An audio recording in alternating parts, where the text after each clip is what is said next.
Eldrazi Tron, Adam Cummings, is on the blue-red Eldrazi deck. I've got to see this Eldrazi Tron list. This sounds great. Okay, so it's exactly what you think it is. He has shaved an Ayavugan, which is really interesting, but 4 Urza's Tower, 4 Urza's Power Plant, 4 Urza's Mine, 4 Eldrazi Temple, 3 Ayavugan, an Urborg, a Basic Wastes, and a Ghost Quarter. So yeah, I've seen some of this. It's an interesting deck. You play Eldrazi Temples, Ayavugans, and the full set of Urzatrons. This is a colorless deck through and through. Reality Smasher, Endless One, Eldrazi Mimic, Thought Not Seer. So you'd expect that, but then you're right. Ulamog, Kozilek, 4 Oblivion Sowers. 4 expedition maps to find either the Eldrazi land you need or the Tron land that you need. Some spatial contortions to interact with your opponent. I really like this. 2 copies of All Is Dust. Ooh, okay. That's a great card, which is going to be horrible in the day 2 meta game. Yeah, there's some white and blue creatures that are not hit by All Is Dust because of a mechanic called Devoid. Yeah. Adam Cummings is on the Pro Tour winning deck list by Jiechen Tao at Pro Tour Oath of the Gatewatch. Notably, the All Is Dust, I believe that Voss is gunning for the Jeff Hoagland matchup. That's the pairing that he really wants. Okay, we're underway, and this is the draws that you hear about. Zach starts on Urza's Tower, Cummings, turn 1 Ayavugan, and a measly 6 mana worth of creatures, 2 Mimics and an Endless One. Oh, that's it? That's it. We hear stories of these draws and about how unbeatable they are. Sometimes we see Ayavugan compared to Mishra's Factory. That's actually 2 Mishra's Factories of mana. Oh, yeah, Workshop is the one I was thinking of. I mistook it for the creature land. Mishra had a lot of hobbies. He made a lot of good lands. Yeah, and a bauble. Not a lot of good creatures. So Eldrazi Mimic, turn 2 from Zach Voss. He plays it off a pair of Urza's Towers. Let's go back to Cummings. And here's where we have to be worried, right? What's the follow-up here? Is it a Vile Aggregate, a Ruination Guide? It can't be nothing. I suppose it could be nothing. It seems unlikely that it is nothing. An Endless One. There's a lot of really terrifying plays. Vile Aggregate would be fantastic here. Would make both the Mimics into 4/5s for the turn. A reasonable turn 2. Yeah, swing for 10. This is a format where Wild Nacatl was once banned. Right, okay. That's about on par with what he's doing. Adam Cummings will search for Steam Vents. Goes to 17. I played against some Wild Nacatls last weekend. I was not impressed.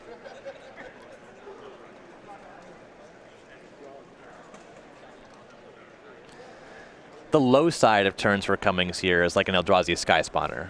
And that's not bad. That's a turn 2, 3 power of creatures and a 2/1 flying body. Yeah. And a Mana Rock or something like that. What is the creature? It's going to be, I believe, an Eldrazi Obligator. We have not seen many Obligators this weekend. So this blue-red Eldrazi, this is like the JC Tau version. Everyone else is on blue-white. Obligator still packs quite the punch.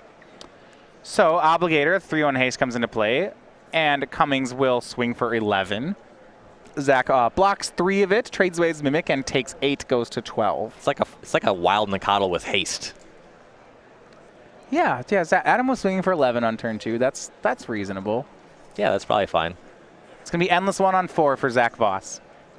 This Eldrazi Tron deck, the lands playing a little bit of strategy A, a little bit of strategy B. We have 2 Urza's Tower and an Eldrazi Temple. I do like the idea of casting Endless One off Tron, though. That seems great. I particularly like the idea of casting Ulamog the Ceaseless Hunger off of Tron. I think that's the reason that Voss has these. It's not just for big Endless Ones. Right. That is a feature. It's not the feature. Eldrazi Temple to play for Adam Cummings. That moves him for up to 5 mana. He will pay 1 to dismember the Endless One. And oh my, Zach's just got to hope there's not a Thought Not Seer here. Nothing, no follow-up creature, just a swing for 6. Zach will go to 6. Finally, Zach catches a break in only falling to 6 on turn 3. On the play. Third Urza's Tower for Voss.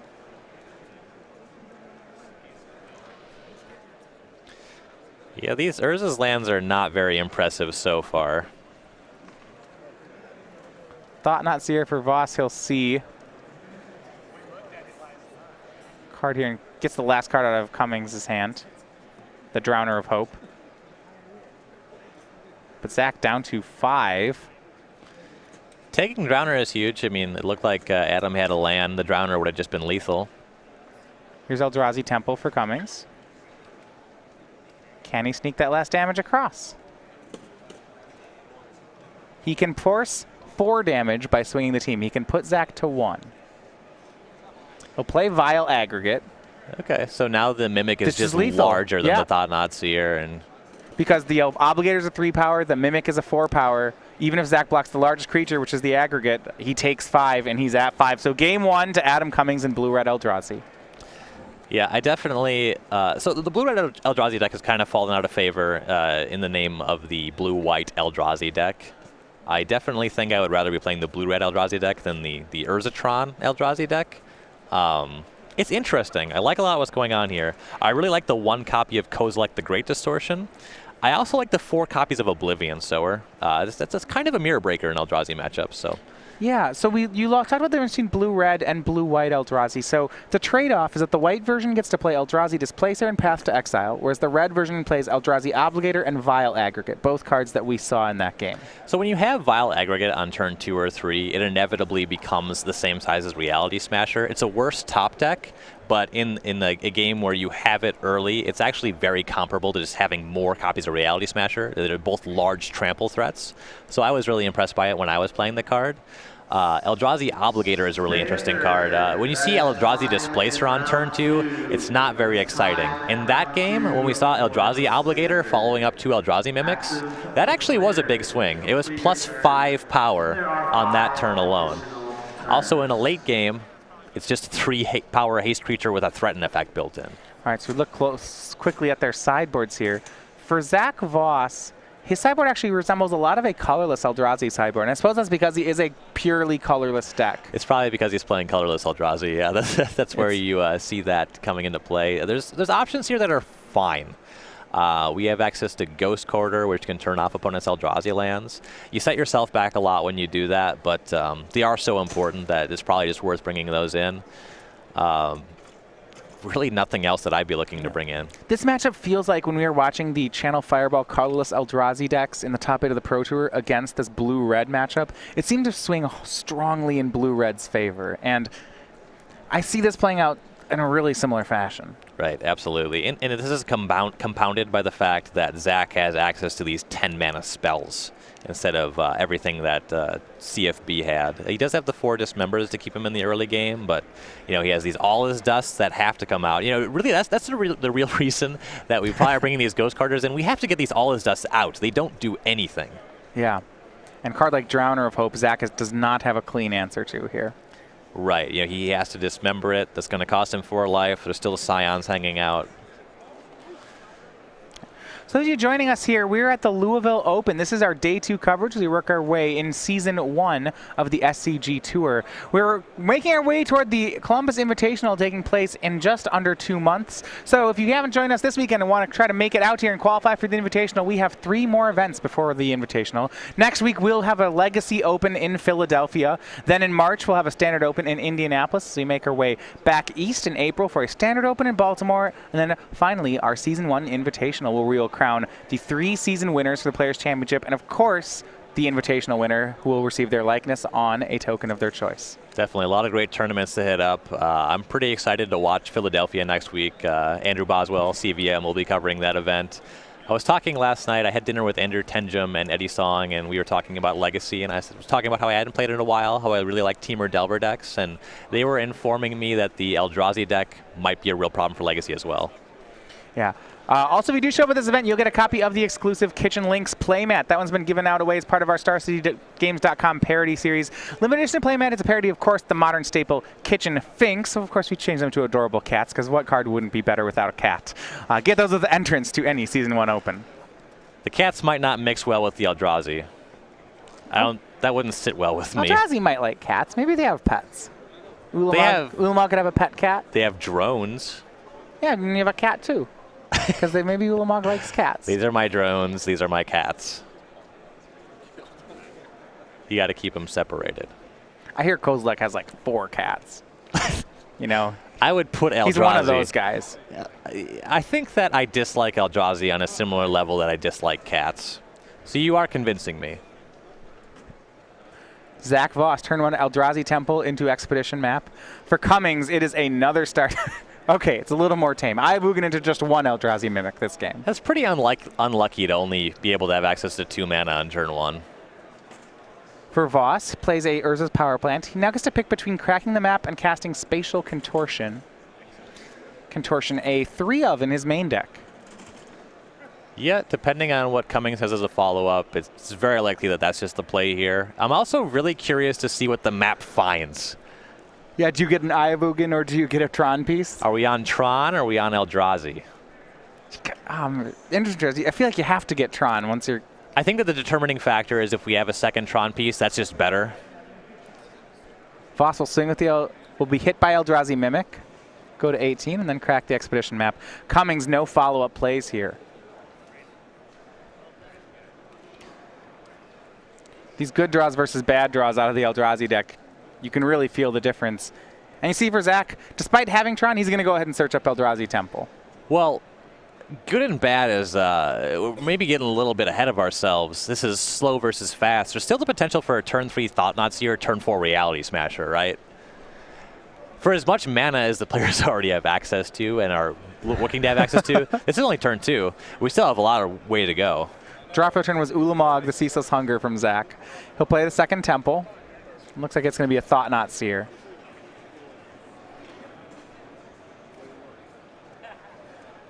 So despite the innovation from this Eldrazi Tron deck, you have to feel like the Eldrazi part of it is just somewhat trumping the Tron part. Yeah, I mean, we did see an Expedition map with the 1 Tron piece in tow, just go find an Eldrazi Temple.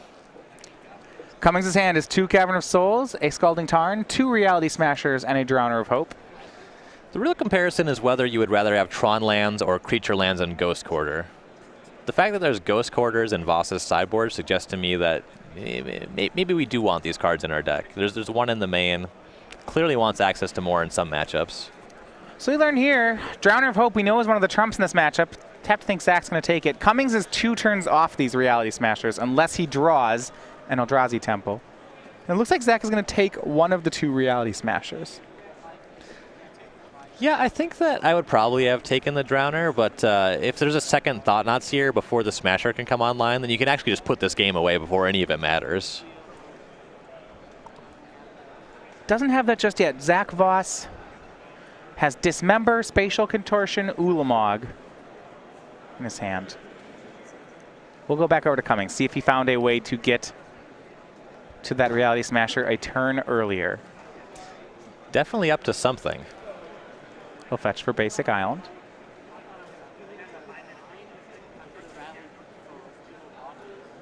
His hand left right now, we know he has another Tarn in hand, 2 Cavern of Souls, a Reality Smasher, and a Drowner of Hope. And then whatever card he drew this turn. And that's what the question is going to be. Thought-Knot Seer would be great. Eldrazi Temple would be great. A lot of medium options as well. Looks like the draw was a Dismember. So we'll go ahead and Dismember the Thought-Knot Seer. That one's pretty good though, right? Yeah, I was actually like thinking something along the lines of the Eldrazi Sky Spawner. The Dismember is actually a bit better than that. He'll get to take care of the Thought-Knot Seer and draw a card. Goes down to 15 to cast. Cummings really needs to produce more threats on the ground here in short order, though. You mentioned that Voss has an Ulamog in his hand. When he gets to the range of actually casting that, Cummings is in some serious trouble. Cummings will play the Scalding Tarn he had in his hand. No follow-up creature off that Dismember. So we go back to Voss. Wastes joins Urza's Power Plant. those Tron lands are looking mighty lonely. The Waste actually looks better than the Urza land on this board. Spatial Contortion will take care of the Mimic.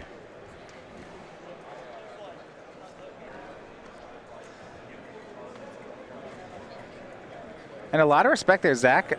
Looks like may have had the option of playing a creature there as well, but went for the kill spell. Yeah, he knows that there's Reality Smasher hanging out in Cummings' hand, yet getting cracked for 10 damage seems pretty bad. Not that getting cracked for 5 is just fine here. Is going to have to make up some ground against that. Go back over to Cummings' hand. Both players know Adam has land 5 and a Reality Smasher here. Looks like Surgical Extraction drawn into Adam Cummings' hand. That's the kind of card that I think that people board in far more than they should. Yeah, I don't know how much I like it against an Eldrazi Tron deck. I don't even know what you're trying to extract. There's no graveyard shenanigans in the deck. Yeah, I'm not really sure. So I suppose if you can, there are Crumble to Dusts in his board as well. Those might make sense against a Tron deck. Well, what I was actually looking for was whether or not he had any processors, any reason to just want any card exiled. We used to see cards like Wasteland Strangler and Blight Herder in this deck. Right, I'm not seeing any of that either. I think that this Surgical is just kind of a dead draw. It does have the random utility. If you see your opponent's hand with Thought-Knot Seer and they have extra copies of a card that's in their graveyard, then you're kind of doing it.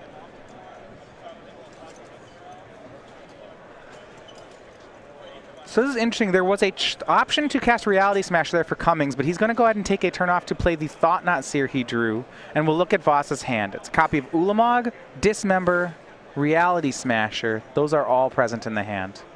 I believe that's our promo Ratchet Bomb on the far bottom there. See players bring this in because it's just a clean answer to Endless One more than anything. Actually ticking it up is kind of a chore in the matchup, though. Yeah, trying to get up to Thought-Knot Seer would take quite a while. Yeah. Thought-Knot Seer is going to exile the Reality Smasher out of Voss's hand. So both players have had access to Reality Smashers on these turns, but are going for smaller plays. No one really wanted to take that aggressive route. It's a gentleman's game. You want to make it close.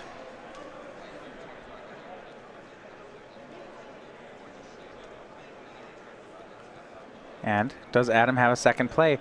It looks like he may fire. He's debating firing off the Surgical Extraction. And he will. There's nothing in Voss's hand to Surgical away. He's going to Surgical the Thought-Knot Seers out of Voss's deck. So if you're going to play Surgical here and you know you're getting no value in the hand, you should at least wait until your opponent's draw step, because then your opponent could draw the Thought-Knot Seer and you could tag it that way. There's a lot about this Surgical Extraction that I do not like. Yeah, I agree. We do want to do this during their draw step. At the same time, though, I think you're going more on the line of, should we have a Surgical Extraction here at all? Yeah, I mean, the issue is just compounded by this exact line. I agree that I don't want my opponent to draw a bunch of Thought-Knot Seers. Yeah. There's that. Sometimes in these decks, with the Eldrazi decks, the main deck is very thin. We saw with the colorless Eldrazi deck, the Channel Fireball ran. Having Chalice of the Voids in the main deck oftentimes meant they had to board in very low impact cards because they just didn't have much of a functional sideboard. Now in Cummings' situation, I think he's boarded out real cards for the Surgical Extractions, and that's where it becomes weaker. Yeah, that was my experience with Blue-Red Eldrazi. Is in the mirror, the only card that I was boarding out was the changes I made to the list. I cut the Ruination Guide, so I had a Miser's Gutshot in my main deck. That was the only card I was bringing out in the mirror. There's nothing else in the main deck that I would even think about cutting. Like, he actually just matches up really well against the deck naturally. Against the Eldrazi Displacer versions, we've seen players board out Endless Ones, as it's a little bit of it's a liability against the 3/3. Mm-hmm. Hey, Zach does have Ratchet Bomb. Some of the versions do. So maybe we're just boarding out Endless One. That's somewhat respectable. We go back to Zach Voss's turn. Draws and casts Ratchet Bomb. No land here for Zach, so he's not bridging his way up toward that Ulamog anytime soon. And for Adam, more mana on the way. Plays an Eldrazi Temple. And I think it's time to, maybe is it time to smash some realities? It's gotta be. Well, he has a Drowner, so he can continue to play defensively. Yeah, also there's some argument to just playing the non-haste creature before the haste creature. The clock works out better because you'll be attacking for 7 next turn with the Drowner. you'll still get in 5 of the 10 points with the Smasher. So you come up ahead of 2 points over those 2 turns. Notably, the Smasher plus the Thought-Knot Seer is just lethal on their own. But you're not killing your opponent this turn no matter what, so the Drowner is probably just the better play.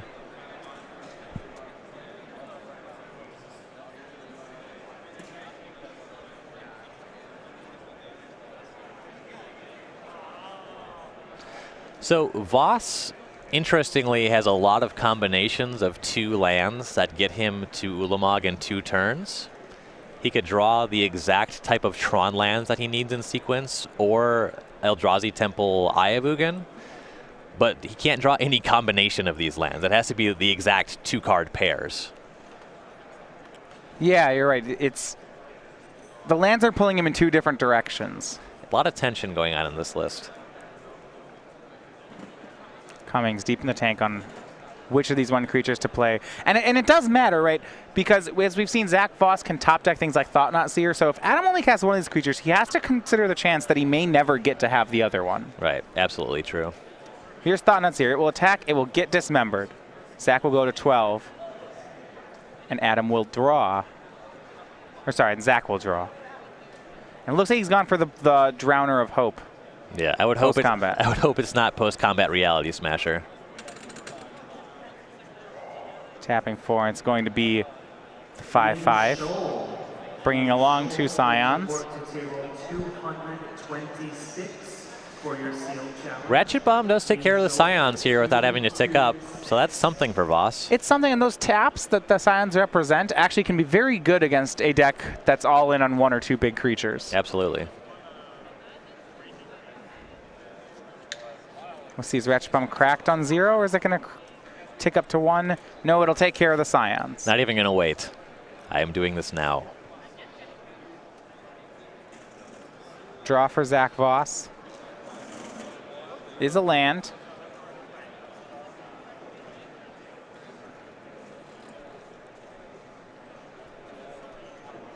Still trying to bridge his way up toward Ulamog. Looks like both his draw off Thought-Knot Seer and his draw for turn were lands, so now he finds himself with 2 lands in hand, both an Ayavugan and a Ghost Quarter. Debates between 2 and goes with Ayavugan. That brings him up to 8 mana.